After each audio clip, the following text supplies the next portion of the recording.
This week on James Weekly, I'm going to do a little hands-on illustration for you about a misunderstanding, we'll say.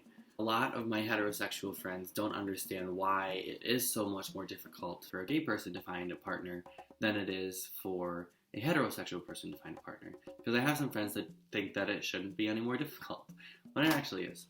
This afternoon, I looked up how many people there are in our world, and I found the number. Roughly 7.125 billion people live in our world today.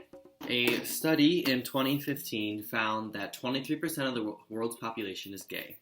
So that means that 77% of the world's population is straight.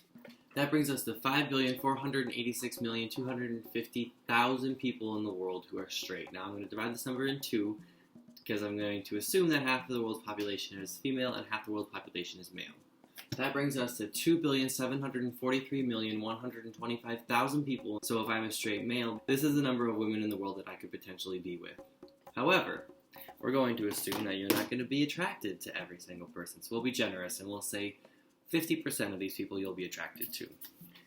That brings us to 1,371,562,500 people in the world that you're attracted to. However, we have to also assume that not everyone you're attracted to is going to be attracted to you. So, we'll divide this number by 2 again and be generous about the 50% returning your love for them. Something like that. We're being very generous here. That leaves us with 685,781,250 people in this world that you could potentially be with if you are straight. We also have to understand that the United States population is only 4.48% of the world's population, so I'm going to factor that in here.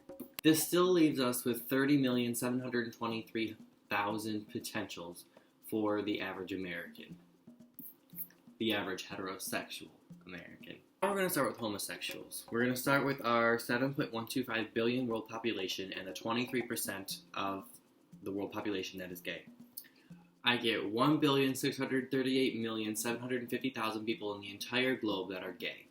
Now this is men and women, so I need to divide this number in two in order to get the number of gay men that I could potentially be with throughout the entire world. Let me do some math here. This leaves me with 819,375,000 people in the world who are gay men. These are my potentials throughout the entire globe. However, like we did before, I'm going to assume that I'm only going to be attracted to 50% of them, and that only 50% of that number is going to be attracted to me. That leaves me with 204,843,750 people in the world that are potential mates for me. So now I'm going to factor in the 4.48% of the population that lives only in the United States. That leaves me with only 9,177,000 people that could potentially be my mate. Let's compare this to the heterosexual number.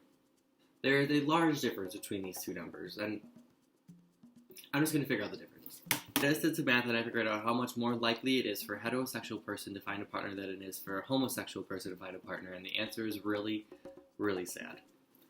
It is 70.13% more likely, I wouldn't say more likely, 70.13% easier for a heterosexual to find a partner than it is for a homosexual. And that's not talking about any of the other letters in the LGBT acronym. It's just strictly talking about gays and lesbians. And that's not even factoring in the people who are out, the people who aren't out, the people, I can't tell walking down the street if someone is gay, where you can assume automatically that if you see someone of the opposite sex and you're attracted to them, that they're most likely at least a potential for you because they're most likely straight. So all my links are down below. Subscribe, like the video. Thanks for watching, and I'll see y'all later. Oh Lord, really tested my math skills today.